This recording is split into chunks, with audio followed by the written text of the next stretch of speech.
Good evening students, आप सभी का हमारे चैनल पर स्वागत है। तो आज हम करेंगे 10th क्लास के मैथ का चैप्टर नंबर 4। चैप्टर नंबर 4 है आपका क्वाड्रेटिक इक्वेशन मतलब द्विघात समीकरण। इससे पहले मैं आपको 3 चैप्टर कंप्लीट करवा चुकी हूं, जिनकी वीडियोस का लिंक आपको इस वीडियो के डिस्क्रिप्शन में मिल जाएगा, या आप डायरेक्ट आई बटन पर क्लिक करके उन सभी वीडियोस को देख सकते हैं। आज चल रहा है 4.1 का पार्ट नंबर 2। इससे पहले मैं आपको first question part number first में करवा चुकी हूं। अभी हम करेंगे सेकंड क्वेश्चन। ये वीडियोस आपको बाइलैंग्वेज मिलेगी, हिंदी और इंग्लिश मीडियम दोनों से ही मिलेंगी, जिससे आपको क्वेश्चन समझने में आसानी होगी। तो चलिए शुरू करते हैं हमारा आज का टॉपिक। क्वेश्चन नंबर 2 का फर्स्ट पार्ट हम करेंगे। इसके अंदर हमें सिर्फ ये बताना है कि आपने जो इक्वेशंस बनाई हैं वो क्वाड्रेटिक हैं, मतलब द्विघात हैं या नहीं। ठीक है, समीकरण बना के उनको बताना है कि ये द्विघात हैं या नहीं। तो चलिए शुरू करते हैं। फर्स्ट पार्ट है आपका, the area of rectangular plot is 528 metre squares, the length of the plot in metres is 1 more than twice its breadth, we need to find the length and breadth of the plot।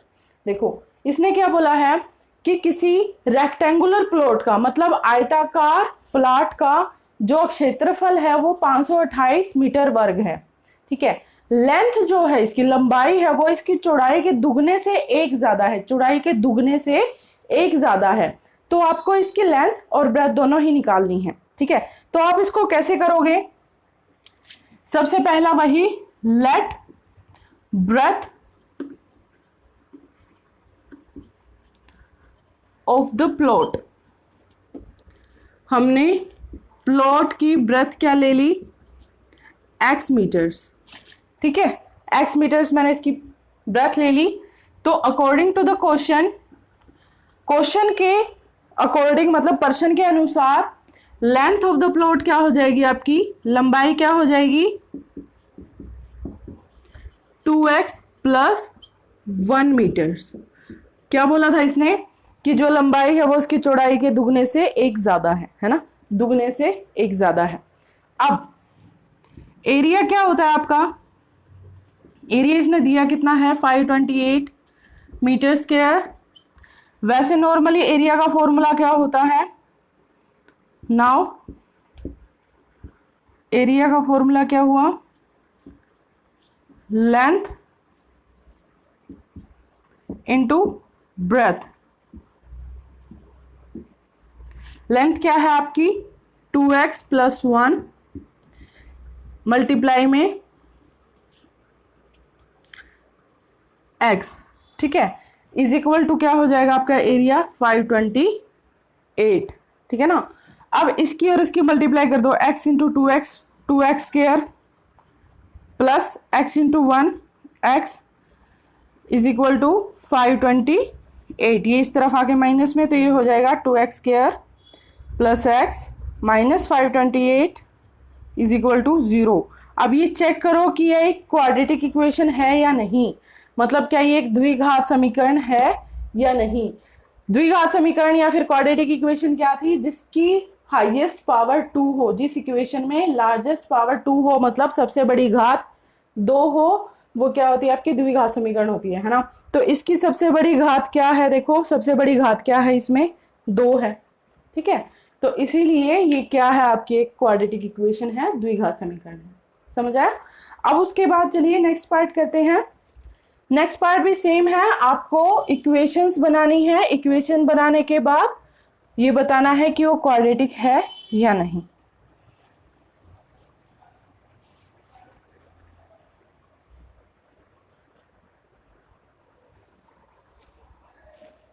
तो देखिए इसका next part, the product of 2 conjugative positive integer is 306। We need to find the integer. 2 लगातार पूर्णांकों का गुणनफल 306 है, तो आपको पूर्णांक ज्ञात करनी है। 2 लगातार पूर्णांक क्या होंगे?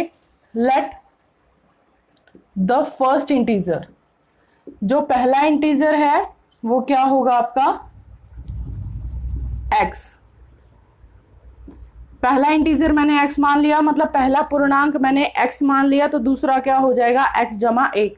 जैसे लगातार क्या होते हैं 2 3 3 4 5 6, इन सब में क्या ऐड है, सिर्फ 1 का फर्क है, मतलब सिर्फ 1 का फर्क है ना। तो इसीलिए जो नेक्स्ट होगा देन द सेकेंड इंटीजर, तो सेकेंड इंटीजर कौन सा हो जाएगा x प्लस 1। ठीक है, अब गिवन है, given the product of integer, दोनों पूर्णांकों का गुणनफल क्या दे रखा है,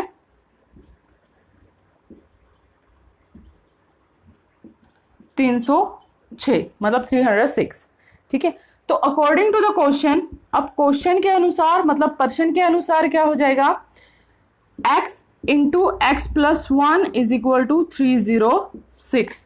अब इसको बस आपको सोल्व करना है, x इंटू एक्स का square plus x into 1 x, ये 306 इस तरफ आ गया माइनस का, तो ये हो जाएगा 306 इज इक्वल टू 0। अब बताओ क्या ये एक क्वाड्रेटिक इक्वेशन है, क्या ये क्वाड्रेटिक इक्वेशन है? Yes, it is a quadratic equation because the highest power of this equation is 2, मतलब इसमें जो लार्जेस्ट पावर है, जो सबसे बड़ी घात है, वो क्या है आपकी 2 है। ठीक है, तो अब चलो अगला पार्ट हम करते हैं, पार्ट नंबर 3। अब देखो, थर्ड क्वेश्चन शुरू करने से पहले मैं आपको इनके सॉल्यूशंस के बारे में बताऊंगी। जैसा कि आपने सेकंड चैप्टर में किया था, सेकंड चैप्टर में आपने क्या किया था कि प्लस करूं तो इसका जो कोफिशिएंट है वो आना चाहिए, और मल्टीप्लाई करूं मतलब ऐसे दो संख्या मुझे सोचनी है कि जिन संख्याओं को मैं जोड़ूं तो आपके पास b का कोफिशिएंट आए। ठीक है, और उनको गुणा करूं तो a गुणा c का कोफिशिएंट आए। तो अब देखो b का कोफिशिएंट क्या है यहाँ पर 1, और a का कोफिशिएंट क्या है 1, c का क्या है माइनस का 306, है ना। अब देखो माइनस का 306, अब मुझे ऐसी दो संख्याएं सोचनी है जिनको मैं जोड़ दूं तो ये आए, मतलब 1 आए, और गुणा करूं उन संख्याओं को तो 306 गुणा 1 आए। ठीक है, मतलब माइनस का 306 आए। क्या सोचोगे भाई, ऐसी दो संख्याएं जिनको जोड़ूं तो 1 आ जाए और गुणा कर दूं तो माइनस का 306 आ जाए। तो ऐसी संख्याएं हैं आपकी 18 और 17, प्लस का 18 माइनस का 17, मल्टीप्लाई करोगे तो माइनस का 306 आएगा, लेकिन अगर उनको प्लस करोगे तो 18 में से 17 गए 1 आ जाएगा। ठीक है, तो ये हो गया x square plus 18x minus 17x minus के 306।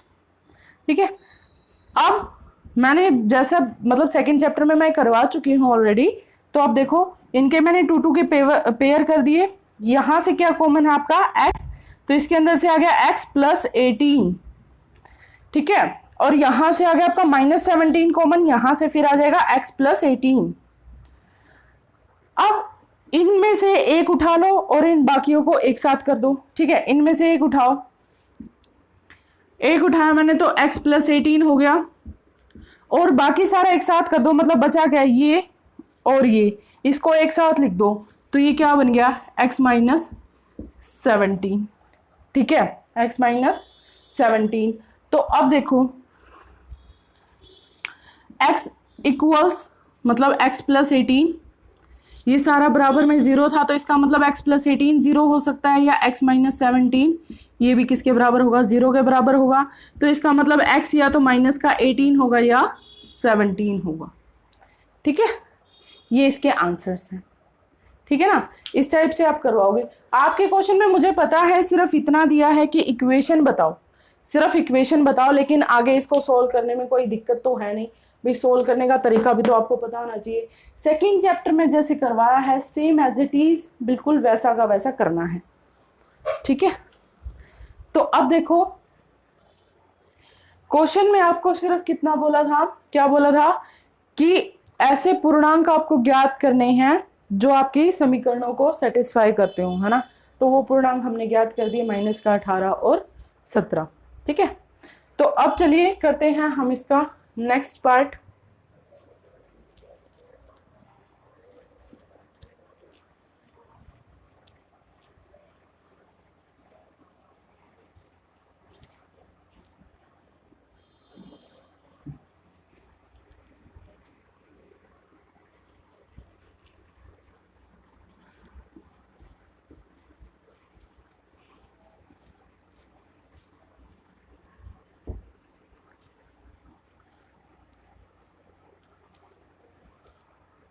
इसका थर्ड पार्ट है आपका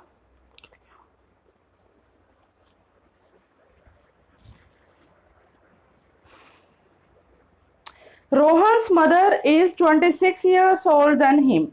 The product of their ages 3 years from now will be 360. We would like to find Rohan present age. देखो, रोहन की माँ रोहन से 26 साल बड़ी है, ठीक है। तो 3 साल बाद जब हम उनकी आयु का गुणनफल करते हैं तो 360 आता है। तब आपको बताना है कि रोहन की वर्तमान आयु क्या है।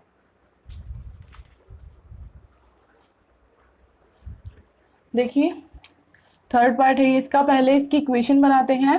Late present age of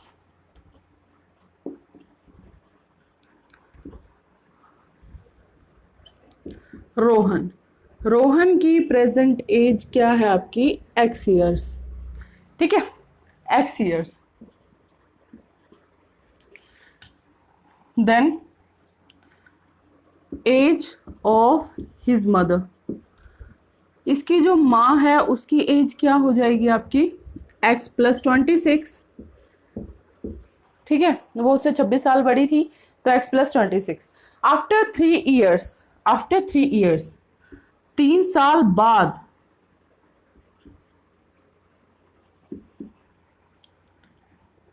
Rohan की एज क्या होगी, रोहन एज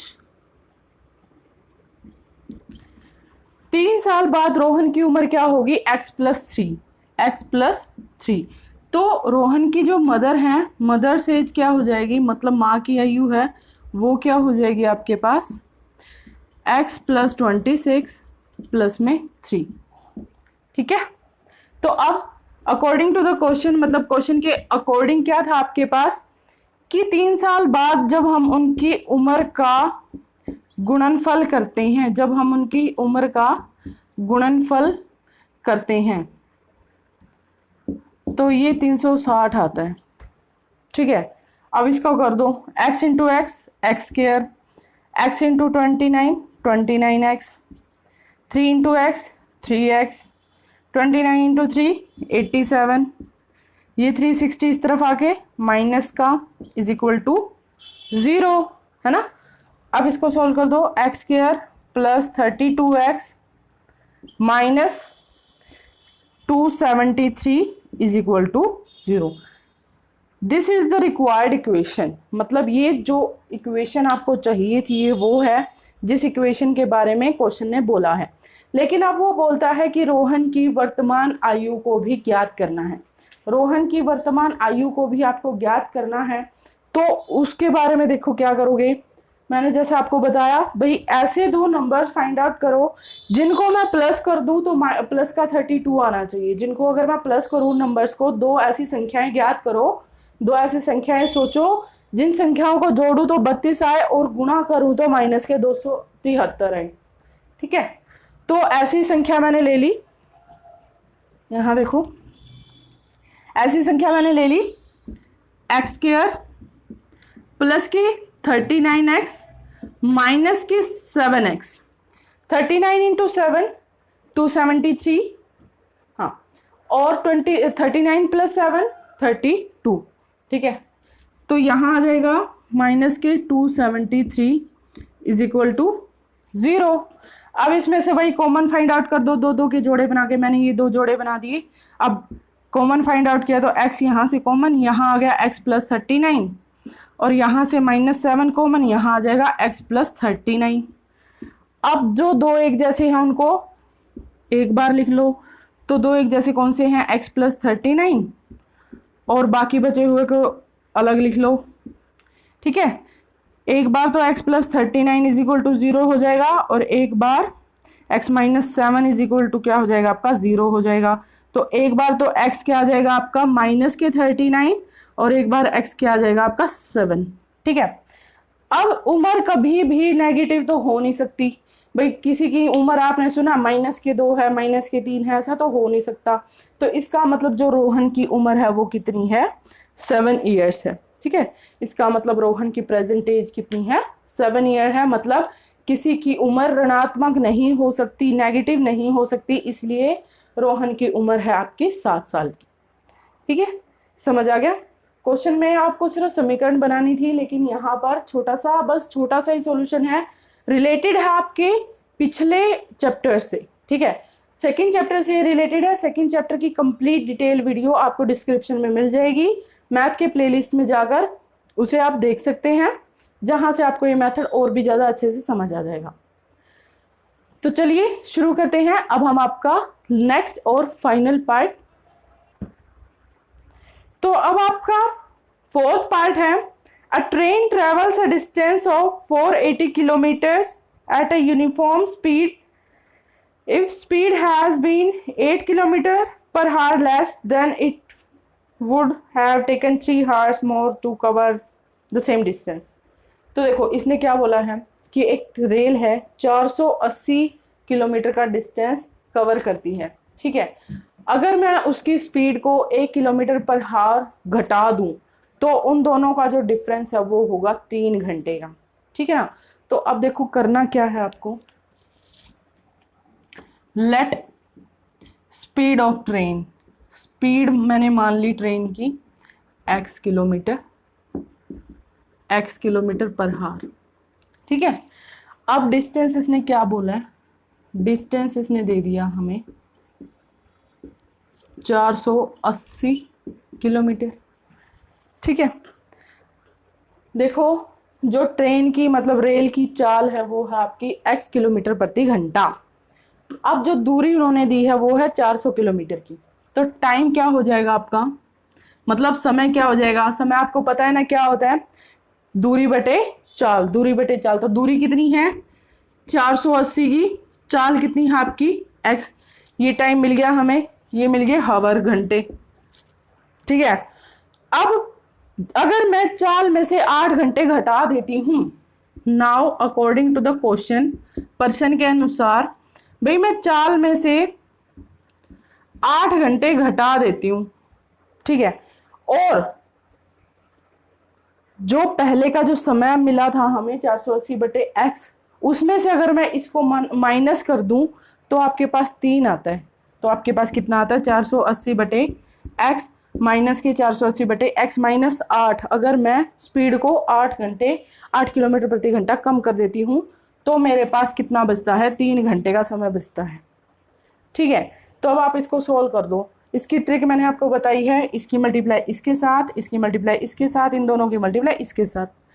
तो आप कर दो x इंटू 480, तो ये हो जाएगा 480x, 480 गुणा 8, तो ये हो जाएगा आपका माइनस के 64, 6, 8 चौक 32 और 6। ठीक है, अब x इंटू 480, तो ये फिर से हो जाएगा माइनस के 480 इज इक्वल टू, इन दोनों की मल्टीप्लाई इसके साथ, मतलब x माइनस 8 इंटू एक्स। ठीक है ना, अब इसको सोल्व करना है बस, और कुछ नहीं करना। ये 480 से ये 480 कैंसिल हो जाएगा आपका, तो यहाँ रह जाएगा माइनस के 3840 बराबर 3x माइनस के 8 से 24 इंटू में x। अब इसकी x के साथ गुणा कर दो, तो माइनस के 3840 बराबर x इंटू 3x का स्क्वायर माइनस के 24x। ठीक है, अब इसको और भी अच्छे से सोल्व करोगे तो ये क्या हो जाएगी आपकी 3x स्क्वायर माइनस के 24x माइनस के 24x। अब ये उस तरफ जाके प्लस का, प्लस के 3840। ठीक है, बराबर 0। अब मैं इस पूरी समीकरण को 3 से भाग कर देती हूँ। मैंने समीकरण को कर दिया डिवाइड इक्वेशन बाय 3, मैंने इसको 3 से भाग कर दिया, तो ये बन जाएगा आपका x square minus 8x minus plus 3 एकम 3, 3 दूनी 6, 3 अठे 24, 0 इज इक्वल टू 0। ठीक है, अब आपको जोड़े बनाने हैं कि मैं उनको प्लस कर दूं तो माइनस का 8 आए और मल्टीप्लाई कर दूं तो 1280 आए। बताओ ऐसे कौन से जोड़े हो सकते हैं? 40 और 32 को देखो, 40 और 32 को 4 दुनिया 4 3 12, ठीक है 1280 ये बन गया। तो ये हो जाएगा एक्स स्क्वायर माइनस के 40x प्लस के 32x प्लस के 1280 बराबर में 0। ठीक है, अब इनके दो दो के जोड़े बना लो, ये बन गया जोड़ा और ये बन गया जोड़ा। तो एक ये हो जाएगा x बाहर कॉमन, x माइनस के 40 और यहाँ से 32 कॉमन, वो भी प्लस का। तो ये हो जाएगा आपका, सॉरी ये प्लस में आ जाएगा, नहीं माइनस में आएगा, हाँ ठीक है। ये यहाँ से देखो अब सॉरी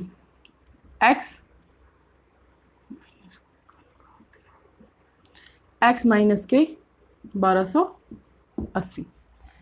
ठीक है, अब इसको सोल्व कर दो, अब इसको सोल्व कर दो। एक बार तो x क्या आ जाएगा आपका 40 और एक बार क्या आएगा आपका 32।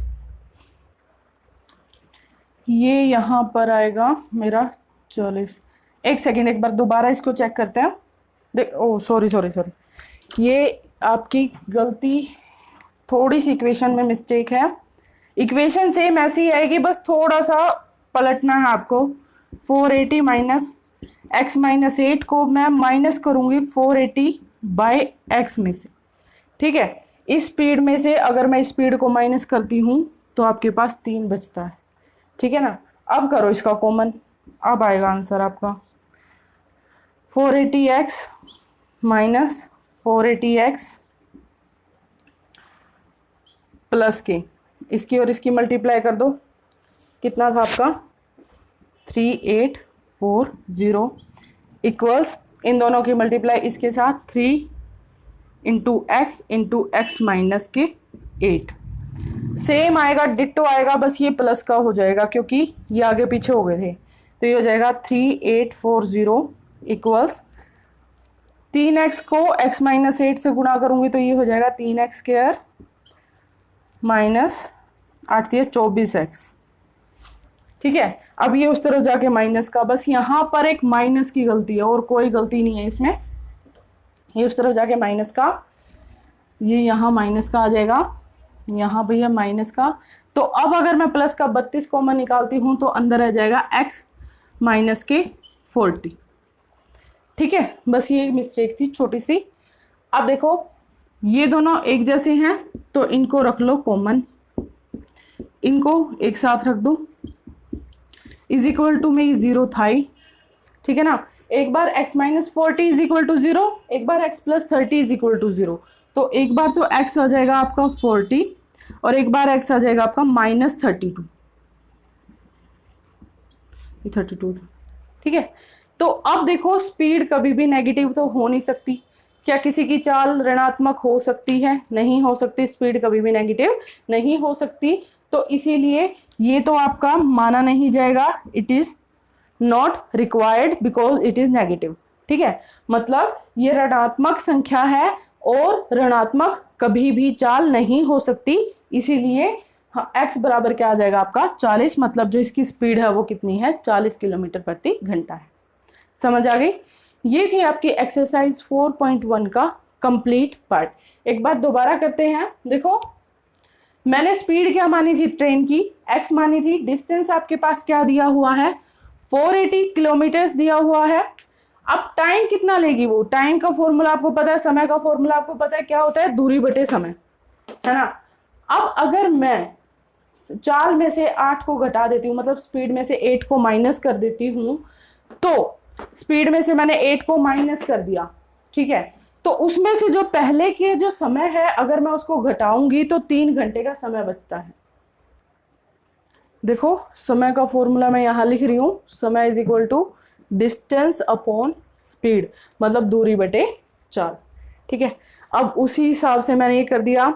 अगर मैं नए समय में से पुराना समय माइनस करती हूँ, नया समय कौन सा था, जब मैंने चाल में से 8 घंटे घटा दिए, है ना, चाल में से 8 किलोमीटर प्रति घंटा घटा दिया, तो उसमें से पुराना ये वाला था, उसको जब मैंने घटाया तो 3 घंटे का समय बचता है आपके पास। ठीक है, नए समय में से पुराना समय जब मैं माइनस करती हूँ तो 3 घंटे का समय बचता है। अब इस इक्वेशन को सोल्व करना है। अपने तरीके से आप इसको सोल्व करते हो, एलसीएम लेकर भी कर सकते हो, वरना मैंने शॉर्ट ट्रिक तो बताई है आपको, क्या थी, इसकी मल्टीप्लाई इसके साथ, इसकी मल्टीप्लाई इसके साथ और इन दोनों की मल्टीप्लाई इसके साथ। उस ट्रिक के साथ मैंने क्वेश्चन को सोल्व कर दिया। उसके बाद बाय पार्ट्स मैंने इसको सोल्व कर दिया, जैसे आपने सेकंड चैप्टर में सीखा था क्वाड्रेटिक इक्वेशन सोल्व करनी, सेम तरीके से मैंने उसे सोल्व कर दिया। ठीक है, समझ आ गया क्वेश्चन? यहां तक होती है आपकी एक्सरसाइज 4.1 पूरी कंप्लीट। आगे हम करवाएंगे एक्सरसाइज 4.2 की स्टार्टिंग से शुरू, मतलब बिल्कुल बेसिक से शुरू करवाएंगे उसे। तो अभी के लिए इतना ही। अगर आपको हमारी वीडियो अच्छी लगी है तो प्लीज कमेंट बॉक्स में कमेंट करके बताएं कि आपको ये क्वेश्चंस कैसे लगे, और हमें ये भी बताएं कि हमारी कमियां क्या हैं, आपको किस चीज़ की ज़रूरत है, कौन सी क्लास की वीडियोस आपको बनवानी है, उसे कमेंट बॉक्स में कमेंट करके हमारा मोटिवेशन बढ़ाएं। थैंक यू एंड नमस्ते।